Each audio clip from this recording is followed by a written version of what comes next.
What's going on, YouTube? This is SG1 Sports, and you're watching our SEC football channel. All right, defensive line, Dontavius Russell. I'm looking at the numbers. They don't point to the talent. Obviously, he's eating up blockers. He's forcing plays to other guys. He's disrupting plays that he doesn't get credit for. Still 6 tackles for loss and 36 total stops. He's going to be missed. Your thoughts about the defensive line play for 2019?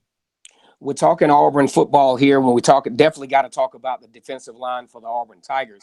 One thing that Auburn was very fortunate is to have Derek Brown. We've talked about this several times.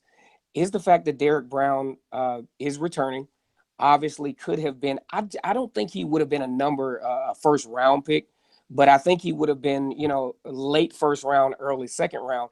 But to have a guy like him coming back is going to be huge for the Auburn Tigers for several reasons. Well, number one, you don't have to juggle things around the defensive line.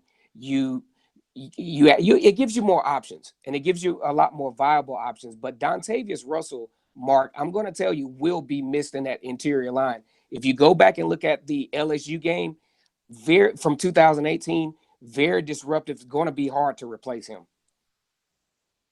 Yeah, when I look at Derek Brown, it just brings to mind so many memories of watching key Auburn games. And of course, I'm not an Auburn guy, so I don't watch the Jacksonville State game. I'm watching all the big games. Alabama, Georgia. I'm watching the key SEC games that Auburn plays about 5 to 6 times per year. Right. And every time I watch, Derek Brown is a force. So when I look at the numbers, I'm like, wow, the numbers don't match in terms of sacks and tackles for loss. What I see when I see this guy play against the best competition. See, here's the thing with Derek Brown. I mentioned this on a podcast earlier today. I think Derek Brown has yet to have that breakout season.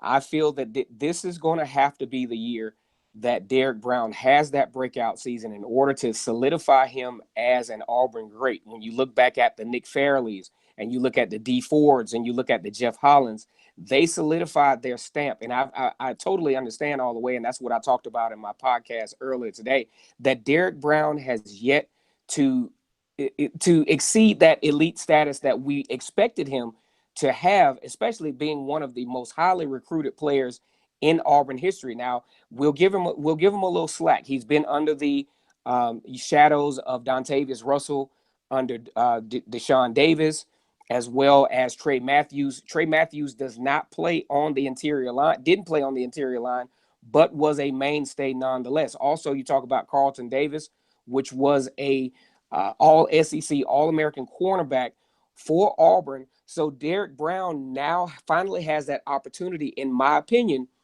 to solidify himself as a great, because this is his defense now. He doesn't have those experienced guys to lean on, so to speak. It's all on him at this point. So you make a great point, Mark. It's been one of the best defensive fronts in college football over the last 4 to 5 years. Do you expect it to maintain that standard?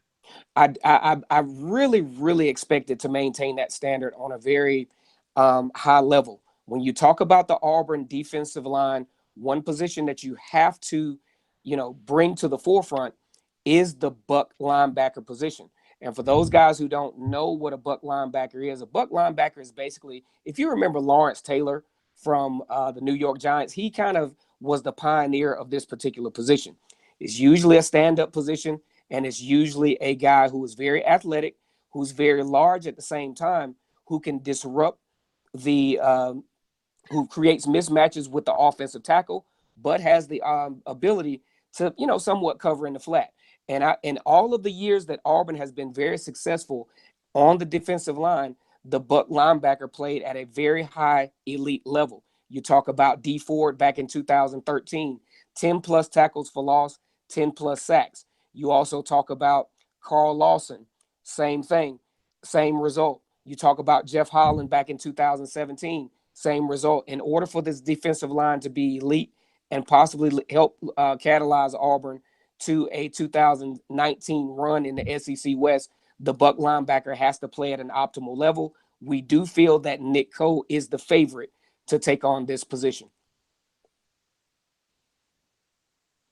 Thank you for watching this video. If you're an SEC football fan, please subscribe to the channel, Leave us your thoughts down in the comments below. And for the latest in SEC football, keep it right here.